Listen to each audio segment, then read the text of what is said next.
Hello guys, ఎలా ఉన్నారు అందరూ? స్వాగతం నా ఛానల్కి. సో ఇవాళ నేను రియాక్ట్ చేయబోతున్నాను. పారడైజ్ మూవీలో నుంచి ఒక మూవీ అనౌన్స్మెంట్ వీడియో వచ్చింది. 6/3 అని చెప్పి ఏదో అనౌన్స్మెంట్ ఇస్తాడేమో అనుకుంటే ఒక వీడియోని వదిలాడు. వైట్ పవర్ అని చెప్పించి చూపించారు. సో వైట్ పవర్ అనేసరికి నేను ఏదో హీరోయిన్ అలాంటివి ఏమైనా మనం అనుకుంటాం. కాకపోతే ఇక్కడ కాకి వర్సెస్ వైట్ పవర్ కాబట్టి విల్లన్ని చూపిస్తున్నాడు, రాఘవ్ అని చెప్పేసి. రాఘవ్ జ్యువెల్ని. రాఘవ్ నాకు చాలా ముందు నుంచి తెలుసు. అంటే కాక్రోచ్ డాన్స్ అని చెప్పేసి డాన్స్ షోస్లో స్టార్ ప్లస్లో అవుతుంది. డాన్స్ ప్లస్ ఆ షో వల్లే నాకు తెలుసు. సో అండ్ కిల్ మూవీలో కూడా మనం చూసవుతాం యాక్టింగ్ ఏ లెవెల్లో ఉంటుందో. ఇప్పుడు ప్యారడైస్లోకి వచ్చేసరికి ఇప్పుడు మనకి చూపిస్తున్నాడు రాఘవ్ని ఫస్ట్ టైం. చూద్దాం ఎలాగుంటుందో. 40 seconds వీడియో ఉన్నది. అండ్ మీరు కనుక ఛానల్ కొత్తగా వచ్చింటే మాత్రం సబ్స్క్రైబ్ చేసుకొని వెళ్ళండి. అండ్ వీడియోని లైక్ చేయండి. అండ్ వీడియోలో మీకు ఏ పార్ట్ నచ్చిందో అది కూడా కమెంట్ చేయడం మర్చిపోకండి.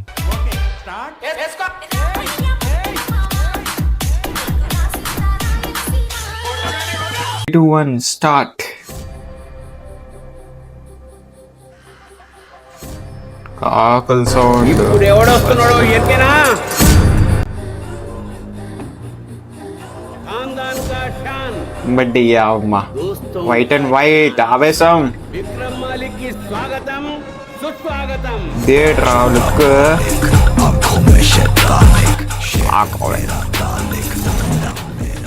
బడ్డీ అమ్మా. వెనకాట్ల అనిరుద్ధ వోకల్స్. అది నాని చూపించాడు. సన్యాసాలు ఎక్స్పెక్ట్ నాని కూడా చూపెడతానని చెప్పేసి బాగుందండి intro. Intense look, eye look, మేసము, బంగారము చాలా యూనిక్ అండ్ చాలా ఫ్రెష్గా ఉంది రాఘవ్కి. ఎందుకంటే కిల్లో చూసాం నార్మల్ కుర్రోడ్ టైప్ వైబ్స్ వస్తుంది. అండ్ మనం మాట్లాడుకోవాలి ఎందుకంటే తన గురించి. తను చాలా హైకి వెళ్తాడు ఈ సినిమా తర్వాత అయినా సరే. అండ్ తనకి ఒక మంచి రోల్ కావాలని కోరుకున్నాడు. మంచి హీరోగా అవ్వాలి అని కూడా అనుకుంటున్నాడు. ఈ సినిమా అయిన తర్వాత చూద్దాం ఏమైనా హీరో ఆపర్చునిటీస్ వస్తాయేమో రాఘవ్కి.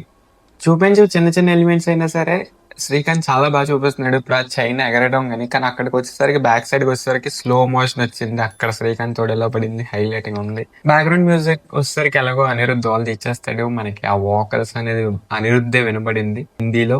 ఇక్కడ డిసప్పాయింట్మెంట్ ఏమైనా ఉందే అంటే మనకి సినిమా మూవీ రిలీజ్ డేట్ చూపించలేదు, చెప్పలేదు.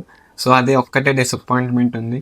చూద్దాం నెక్స్ట్ టైం ఈ మూవీ ఎప్పుడు వస్తుందో, రిలీజ్ డేట్ ఎప్పుడు అనౌన్స్మెంట్ వస్తుందో అది చూసి దాన్ని బట్టి మనం ఏమైనా అప్డేట్స్ వస్తే దాన్ని రియాక్ట్ చేద్దాం. సో ఛానల్ కానీ కొత్తగా వచ్చింటే మాత్రం సబ్స్క్రైబ్ చేసుకొని వెళ్ళండి. వీడియోని లైక్ చేయడం మర్చిపోకండి. Thank you, bye.